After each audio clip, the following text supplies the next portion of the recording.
Olá, meios e meias, e aí, gostou dessa aí? Tô tentando lançar aí. Estamos chegando aqui para mais um É Uma Farsa. Hoje eu iria trazer um personagem do futebol brasileiro, mas devido às últimas notícias do mercado não teve jeito, né? Tive que trazer aqui, até porque eu fiquei empolgado e eu falei, bom, vamos levar essa parada aí, vamos juntar o útil ao agradável e falar desse personagem que talvez seja aí um dos maiores jogadores da história da Colômbia. Muitos vão contestar, alguns colombianos inclusive contestam essa frase, eu vou falar daqui a pouco. Mas o fato é que o personagem do É Uma Farsa de hoje é James Rodrigues. E aí, ele é tudo isso mesmo? É pro São Paulino ficar empolgado?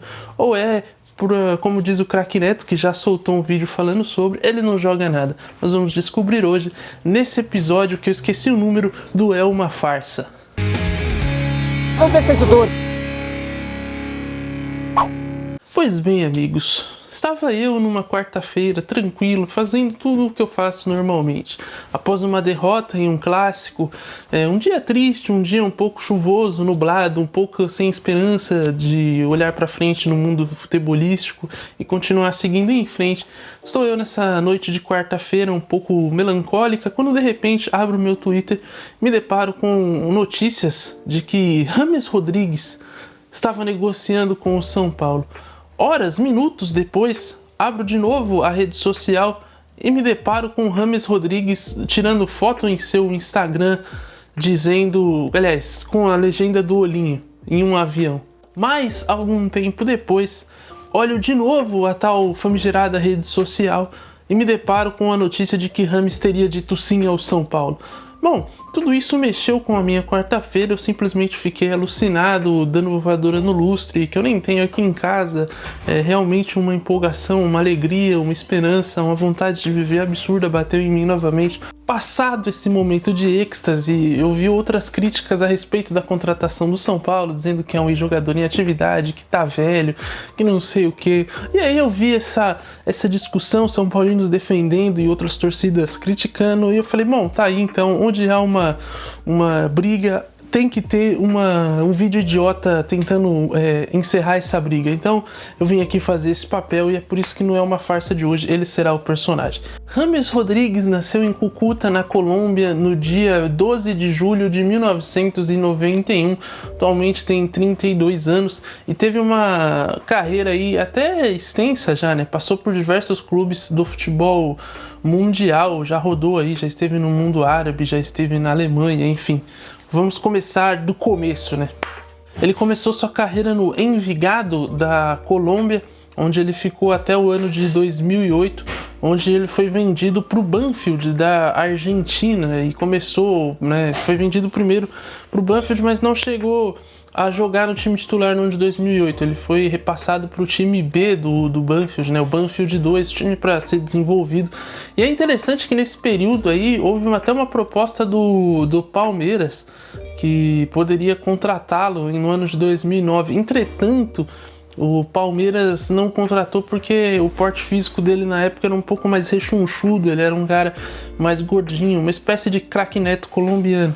E aí o Palmeiras já não tinha um passado legal com o Craque Neto e falou, não, vamos trazer um Craque Neto 2 da Colômbia, né? E não o contratou. Quem decidiu depois investir em seu futebol foi o Porto, que buscou ele no Banfield. O Banfield é um time relativamente pequeno da Argentina, né?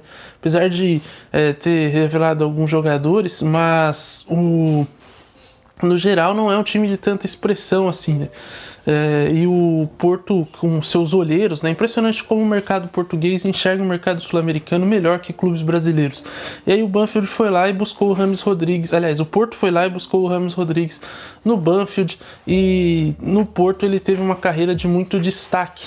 Ele foi campeão português, campeão da Taça de Portugal, ganhou a Liga Europa com o Porto, enfim, tudo que ele tinha direito a conquistar, ele conquistou. Isso chamou a atenção do Mônaco em 2013. O Mônaco, que, né, já existiu o projeto do PSG, e o Mônaco naquele momento da sua existência, havia sido comprado por um casal de investidores muito ricos que queriam ter um time de futebol. E eles compraram a equipe de Mônaco e investiram pesado nas contratações. Foi nessa época que chegou Falcão Garcia, o João Moutinho, que também era do Porto, o próprio Rames. Enfim, eles montaram lá um grande time e o Rames estava no meio disso tudo. Entretanto, pouco mais de um ano depois, o casal, todo o projeto do Mônaco foi por água abaixo, porque o casal se separou e o negócio foi feio. A repartição de bens ali foi um negócio muito grande e acabou o poder de investimento do clube. E aí o Mônaco começou a entrar água no barco e o Mônaco precisava vender todo mundo. Então, no ano de 2014, depois de fazer uma Copa do Mundo excelente pela Colômbia, o Rames foi vendido para o Real Madrid. Chegou usando a camisa 10 na temporada 14-15. O Real havia acabado de conquistar a 10ª Champions, aquela final histórica contra o Atlético de Madrid. E o Rames chegava para se juntar àquele elenco que já era muito estrelado, ainda sob o comando do Carlo Ancelotti. E o Carlo Ancelotti é uma figura importante porque ele sempre foi muito fã do futebol do James Rodrigues, algo que não aconteceu com o técnico que sucedeu o Carlo Ancelotti, que saiu do Real Madrid ao fim da temporada 14-15. Aí chegou o Rafa Benítez, que teve instabilidade, não ficou muito tempo no comando do cargo, acho que 6 meses, se eu não me engano, e aí veio o Zinedine Zidane, que não era fã do futebol de James Rodrigues de maneira alguma. Com a chegada do Zidane, ele foi perdendo espaço no time do Real Madrid, cada vez mais escanteado, menos utilizado, sendo passado por Lucas Vázquez, Asensio. E aí, quando uma pessoa chega a esse ponto, cada vez mais fica claro que o caminho dele é a saída. E aí ele ainda ficou 2 temporadas com o Zidane ali no comando. A primeira dele é 15-16 e depois é 16-17. E no final daquela temporada ele foi emprestado para o Bayern de Munique, onde ficou por 2. No Bayern de Munique, quem era o técnico nessa época? Carlo Ancelotti. E Carleto, como um grande fã de James Rodrigues, quase como um pai do garoto, recupera ali o futebol do James, ele volta a jogar muito bem. Entretanto, esse reencontro durou pouquíssimo tempo, porque Carlo Ancelotti foi demitido no Bayern de Munique por ser um desempenho considerado abaixo do que o Bayern poderia render. Inclusive até com reclamações de jogadores que não gostavam dos treinamentos do Carlo Ancelotti, visto que eles tinham acabado de ser treinados por Pep Guardiola, então a exigência estava lá no alto e alguns jogadores reclamavam um pouco do trabalho do italiano. E para o lugar do Ancelotti foi contratado o Jupp Heynckes, que ficou ali, retornou, saiu da aposentadoria para assumir esse trabalho tampão. E o Rames fez uma boa temporada, tanto com o Carlo Ancelotti quanto com o Jupp Heynckes. E ele foi um dos principais destaques do time. O Bayern acabou sendo eliminado pelo Real Madrid na Champions. Inclusive ele faz um gol no Bernabéu, pede desculpas para a torcida do Real, enfim, toda aquela papagaiada.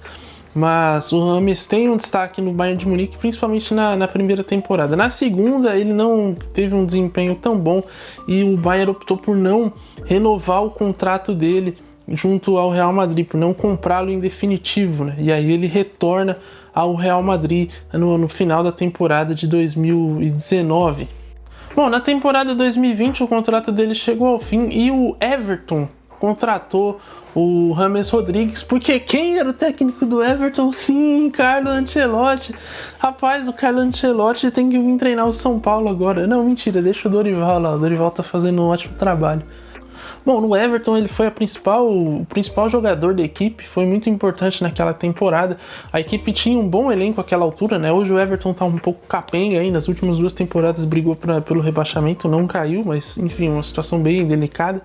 E a equipe foi bem, fez uma boa temporada de 2020 e 2021, acabou não conquistando vaga para as competições europeias, mas o Rames foi um destaque da equipe e parecia que tinha retomado o seu futebol. Entretanto, como o destino é sempre cruel, o Carlo Ancelotti ao final da temporada retornou ao Real Madrid e chegou a proposta na mesa dele, ele aceitou, o que não aconteceu com o Rames. Então o Rames foi vendido para o Al Rayyan do Catar e lá ele ficou até a temporada de 2022. Cara, assim, eu não vou entrar no mérito do futebol catari, porque assim, Porque assim como eu fiz com o Valdinho no ano passado, ou no vídeo passado, cara, a gente sabe por que ele foi lá, né? Pra ganhar dinheiro, encher a burra, fazer o pé de meia dele. Então eu não vou entrar no mérito se tem uma passagem boa ou não, porque tanto faz, cara, na boa, o que ele fez lá ou não, ninguém não vai alterar o preço do dólar, entendeu? Quer dizer, pra ele altera, né, porque ele vai voltar mais rico, mas por futebol ninguém se importa. O que importa é que na temporada passada ele voltou ao futebol europeu, jogando pelo Olympiacos da Grécia, e fez uma temporada um pouco, se você olhar os números assim, chama atenção. 24 jogos e 5 gols apenas, chama atenção pelo lado negativo, né?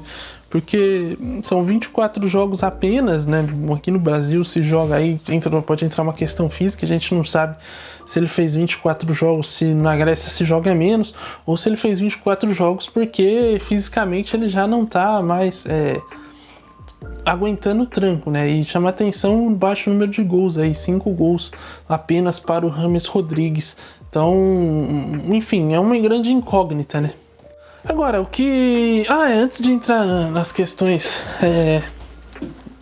de avaliação e tudo mais, tem que se falar que o James, pela seleção colombiana, é um dos jogadores aí mais importantes dessa geração da Colômbia e talvez da história do futebol colombiano, né? Ele foi destaque na Copa de 2014. Em 2018 ele também foi bem, só que a Inglaterra acabou, a Colômbia, aliás, acabou parando na Inglaterra, né, nas oitavas de final, e um jogo dramático também, com pênaltis, mas todas as vezes que ele serviu a seleção colombiana, ele foi muito bem. Acontece que, acho que, assim como o Chile, né, que tinha uma geração ali muito boa, e teve ali um momento de auge, que foi na Copa de 2014, a geração colombiana, com o tempo foi passando, ela também foi chegando o prazo de validade, e aí tá passando por uma renovação, né? Mas diferente do Chile, que enfrenta mais dificuldade, a Colômbia consegue formar bons jogadores, e a gente vê lá o menino do Liverpool, né, o Luis Dias, que é um bom jogador e pode ser aí, né, capitanear uma nova geração colombiana. O fato é que o James também tem que ser lembrado pelas boas apresentações que fez à frente da seleção, aquele gol histórico no Maracanã contra o Uruguai, enfim, fez bons jogos pela seleção colombiana e 2 ótimas Copas, viu? Há de se destacar isso aí. Mas assim, qual que é a minha avaliação do James? Cara, eu gosto do futebol do James, é bonito de ver o James jogar, né, em todos os sentidos. Ele é um cara de muita visão de jogo, muito técnico, né, refinado tecnicamente, tem uma ótima finalização e pode contribuir muito dentro desse elenco do São Paulo, né, analisando já uma possível contratação aí. E é um cara que é interessante, acho que pode jogar no futebol brasileiro, né? Vale lembrar, o Tiquinho também estava no Olympiacos e está deitando aqui no Brasil. Então o nível técnico aqui ainda é um pouco mais abaixo. Próprios jogadores aí como o Hulk, que tem acho que 37, 38 anos, Renato Augusto, a gente tem vários exemplos de caras que estão numa fase final da carreira, mas que ainda contribuem muito dentro das suas equipes. E o James acho que pode ser mais um desses caras. Acho que se ele estiver bem, e o que se fala é que fisicamente ele está bem, questão mesmo é técnica, né? A gente não sabe qual o momento da carreira o James Rodrigues está. Se ele estiver focado e 100%, acho que pode contribuir muito com essa equipe do São Paulo. O James tem aqui uma carreira por clubes profissionais, eu vou falar só dos clubes, né? Primeiro, tem 483 gols e 129 jogos. Se a gente contar a seleção colombiana, o número sobe um pouco, para 573 jogos e 155 gols. Assim, para um meia, acho que são bons números, sabe? Ele é um cara que, como eu falei, finaliza muito bem, e que geralmente nos clubes onde ele passou, né, o clube que ele mais marcou gol foi justamente o Real Madrid na temporada de estreia dele, 14-15, porque naquele ano ele chegou muito bem, ele estava no auge técnico, né? E ele conseguiu muito também por conta do ataque do Real Madrid, né, com Cristiano, Benzema e Bale, ele sempre sobrava, né? Então os caras dividiam atenções e ele aparecia ali muitas vezes livre. A questão depois, o que jogou contra ele, é que o encaixe no meio campo acabava não acontecendo, porque você ficava com o Modric, Kroos atrás e ele à frente. E aí, quem marcava nesse meio campo? Essa era a grande questão. Por isso até que o Casemiro, né, na temporada seguinte, teve essa ascensão, justamente porque ele foi essa peça de mais contenção e também ofensivamente contribuía, né, ajudava na saída de bola. Então o Rames acabou perdendo espaço por isso. Mas no Bayern depois ele se reencontrou, fez uma boa temporada e tal. Então acho que é um cara que no futebol brasileiro pode e deve se encontrar aqui muito fácil. Claro, se tiver cabeça. Porque a gente já viu casos aí de outros jogadores que vieram também, tinham tudo para dar certo e não foram todo esse sucesso. Acho que o Forlan também já estava numa fase embaixo da carreira. O próprio condenado, Dani Alves e tantos outros atletas. Mas de qualquer forma, acho que o São Paulino tem motivo para se alegrar, e ao contrário do que o Neto disse no seu programa, falou que o Rames não jogou nada. Eu discordo, viu, Neto? Eu acho que o Rames jogou muita bola, sim. Aliás, jogou 2 Copas, né, Neto? Você já chegou a jogar Copa aí, jogar bem pela seleção? Fica aí o questionamento. Mas o fato é que ele foi importante. Alguns colombianos não são muito fãs. Eu moro em Foz do Iguaçu e eu tive a oportunidade de conversar com alguns colombianos aqui que também moram na cidade, né? A cidade recebe muito turista, muita gente de fora, muita gente vem estudar aqui. E algumas pessoas dentro da Colômbia têm uma visão do Rames de ser um mercenário, né? Enfim, e ele tem um pouco essa mancha aí dentro da Colômbia. Mas acho que se a gente for olhar em números, em relevância que ele fez pela seleção, sem dúvida é um dos maiores atletas, né? Acho que em campanha certamente ele estava junto do grupo que levou a Colômbia mais longe em uma Copa do Mundo, a umas quartas. Então é um atleta que, aliás, é um nome aí dentro da Colômbia, do futebol colombiano, que tem a sua relevância, sim. Agora, acho que aqui no Brasil tem tudo para funcionar e dar certo, sim. Então, para mim, Rames Rodrigues não é uma farsa de maneira nenhuma. Esses últimos programas eu tô muito ameno, né? Mas no próximo, que, né, seria o de hoje, vocês vão ver que a coisa não vai ser tão amena, não. Mas, enfim, voltamos na semana que vem. Espero que você tenha gostado. Bom, eu gostei muito. Meu final de semana está muito alegre. Para completar, só falta uma vitória do São Paulo. Aí sim vai ficar show. E vamos ver, talvez tenha a apresentação do Rames, vitória contra o Bahia, enfim, pode ser uma maravilha. E talvez tenhamos Lucas Moura ainda, hein? Olha só, rapaz, tá ficando bom isso aí. Bom, voltamos na semana que vem. Aliás, voltamos hoje ainda com Área. Na semana que vem tem um episódio do É Uma Farsa. E semana que vem vai ser bom, e prepare-se. Se você não se inscreveu no canal, se inscreva. Tem toda a programação aqui certinho, nossas lives, nossos vídeos, nossos conteúdos. Então se inscreva, deixa o seu like. No Instagram também você fica sabendo, né, das novidades que vem por aí, dos jogos e tudo mais. Então se inscreva, siga a gente no Instagram, deixa o seu like, compartilhe o vídeo com geral, principalmente com seus amigos são paulinos, vejam o que eles acham aí, se eles estão empolgados ou não. E voltamos na semana que vem. Beleza? Valeu, falou, até mais, tchau, tchau.